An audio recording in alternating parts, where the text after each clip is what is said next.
मनोज काका, सवाल ये है जी कि मुख्तार अंसारी की मौत को हिंदू मुसलमान का रंग क्यों दिया जा रहा है? आपकी पार्टी के नेता क्यों कह रहे हैं कि इस देश में मुसलमानों को पराया कर दिया गया है, उनको उनके हाल पर छोड़ दिया गया, उन्हें मरने के लिए छोड़ दिया गया? इस तरह की बात, एक माफिया की मौत पे उसको हिंदू मुसलमान का रंग देना कितना सही है? जो आप जो बात कर रहे हैं कि हिंदू मुसलमान का सवाल है, हिंदू मुसलमान का तो कहीं सवाल है ही नहीं।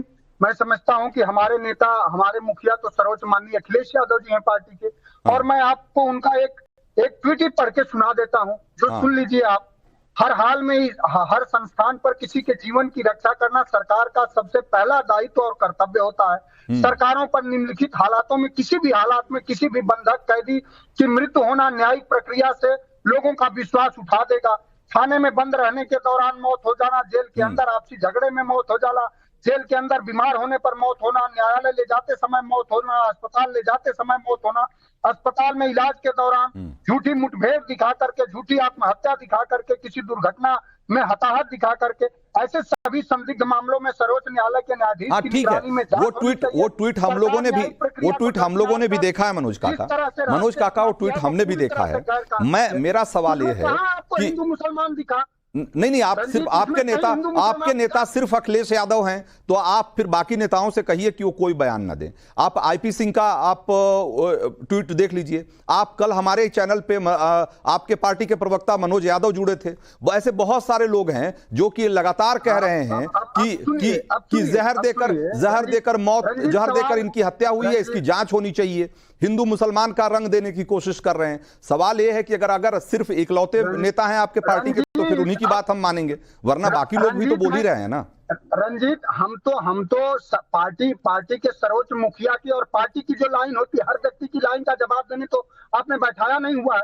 भारतीय जनता पार्टी से आप पूछ पाएंगे कभी कि उनके आए दिन सांसद ये बयान देते हैं? और ये कोई पहला मौका नहीं है, ये कोई पहला मौका नहीं है मनोज काका। जब अतीक के बेटे का इनकाउंटर हुआ था, तब भाईचारे वाली बात जो है ना, भाईचारे वाली बात आपको याद हो ना हो, लेकिन वो ट्वीट अभी भी टाइमलाइन पे पड़ी होगी। अखिलेश यादव ने कहा था कि भाईचारे पर हमला है।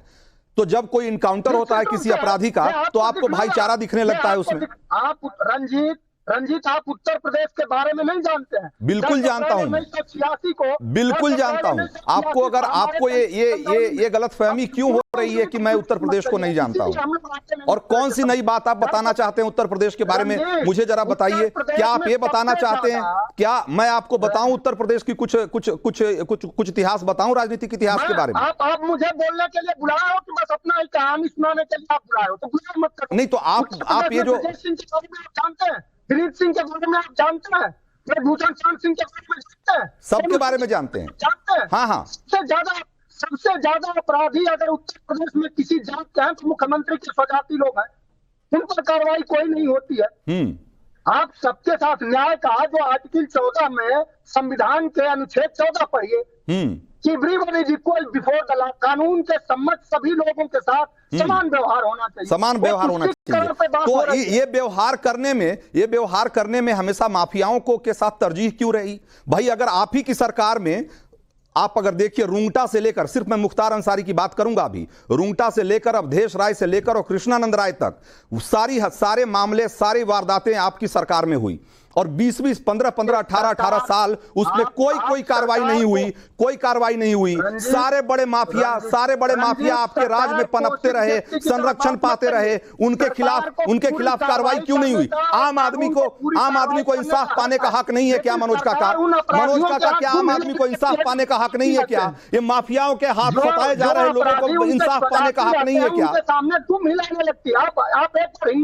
मैं आपसे आज आपको याद आ रही है ना, आज आपको लग रहा है कि मुख्तार अंसारी को इंसाफ मिलना चाहिए। जो जिनको मुख्तार अंसारी ने मारा, जिनको मुख्तार अंसारी ने पीड़ित किया, प्रताड़ित किया, उनको इंसाफ क्यों नहीं दिला पाए आप? जिसको अतीक अहमद ने मारा, अतीक अहमद ने जिसे प्रताड़ित किया, उसको इंसाफ क्यों नहीं दिला पाए मनोज काका? आपकी सरकार क्यों नहीं दिला पाई? आर्टिकल आता है तुमको, संविधान का 14 नंबर का आर्टिकल आता है तुम्हें? सुना दो। हम कह रहे हैं कि कानून का राज कायम होना चाहिए पूरे देश में। अरे तो कानून कानून का पालन कौन करवाता है? ये किसकी जिम्मेदारी है? सरकारों की जिम्मेदारी होती है। और आपकी जब सरकार थी तो पूरे उत्तर प्रदेश में माफियाओं का राज क्यों था? गुंडा राज क्यों था? पुलिस कस्टडी में और जितना जुडिशियल कस्टडी में मौत हो रही है उस पर सवाल नहीं खड़े कर सकते। चेहरा चमकाने से नहीं होता। अरे जवाब दीजिए ना, जो मैं पूछ रहा हूं उसका जवाब दीजिए। क्या रुंगटा से लेकर अवधेश राय से लेकर कृष्णानंद राय सबकी हत्या आपके सरकार में नहीं हुई? क्या नहीं हुई? क्या मुख्तार अंसारी और अतीक अहमद आपके बनाए हुए लोग नहीं है क्या? आपके सरकार के और आपके पार्टी के लोग नहीं है क्या? बनाए हुए लोग थे तुम्हारी। अब मैं कह रहा हूँ जिन लोगों का सवाल कर रहा हूँ उनका जवाब देने पर क्या बेचैनी हो रही? कोई बेचैनी नहीं है, क्योंकि आप सही सवाल का सही जवाब नहीं दे रहे हो। आप उसको भटकाने की कोशिश कर रहे हो, जो कि मैं होने नहीं दूंगा। मैं सिर्फ ये कह रहा हूं, सरकार की एसके अवस्थी के पास चलते हैं। जरा एक मिनट, जरा रुकिए तो एक मिनट। एसके अवस्थी, आपने तो वो दौर भी देखा है, वो दौर भी आपने देखा है जब कहा जाता था कि समानांतर सरकारें चलती थी इन गुंडों की, इन माफियाओं की समानांतर सरकारें चलती थी यूपी में।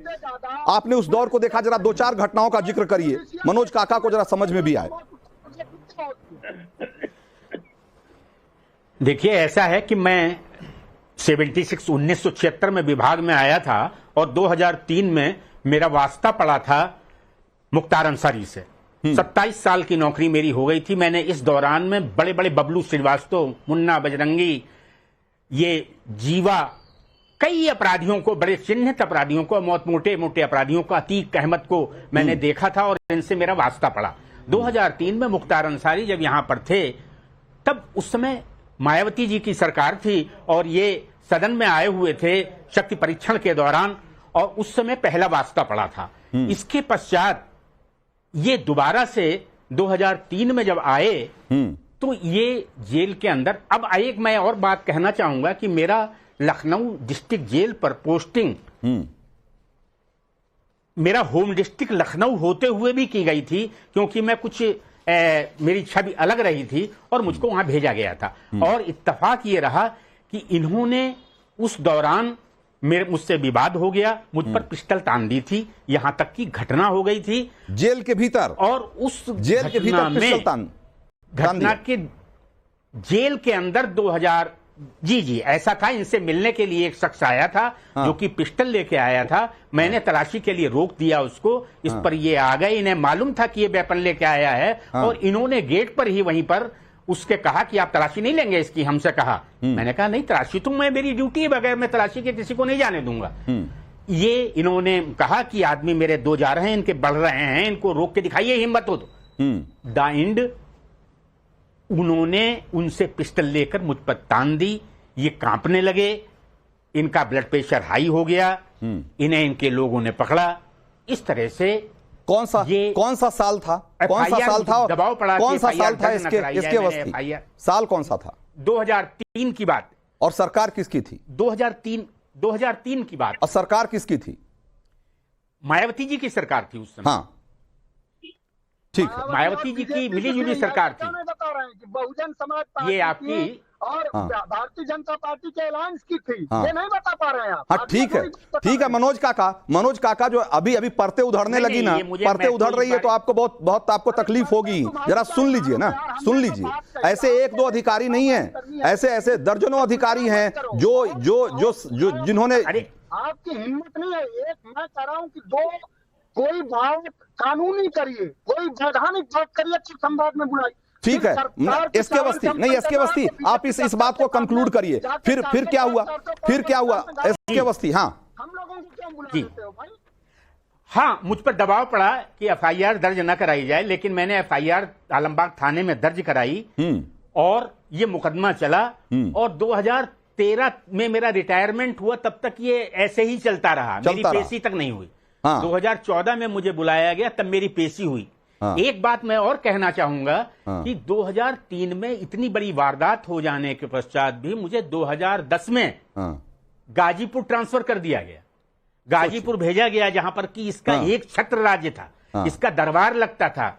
वहां पर अधिकारी बैडमिंटन खेलने आते थे, तालाब में मछलियां पली हुई थी, इसका धान बोया जाता था, कटता था, ये आलम था। मतलब ये आपकी पनिशमेंट और पोस्टिंग थी लेकिन ना? हाँ, ये मैं आपकी पनिशमेंट गया हूं, पोस्टिंग थी ये ना? मुझसे पहले हाँ, नहीं पनिशमेंट पोस्ट क्या, वहां एक दुर्घटना घटित हो गई थी, पॉइजनिंग कांड हो गया था। हाँ। उसमें इसको ट्रांसफर कर दिया गया था, मुझको गाजीपुर भेज दिया गया। अरे गाजीपुर वो रहे ना रहे, उसका प्रभाव इतना था वहां पर कि आपका 75% स्टाफ उसका था, 90% बंदी उसके थे। हाँ। आप समझ लीजिए कि जैसे मतलब जीव की और ये दांतों और ये कौन सा साल, ये कौन सा साल, आप एक बार फिर से दोहराइए, कौन सा साल था? ये कौन सा साल था सर?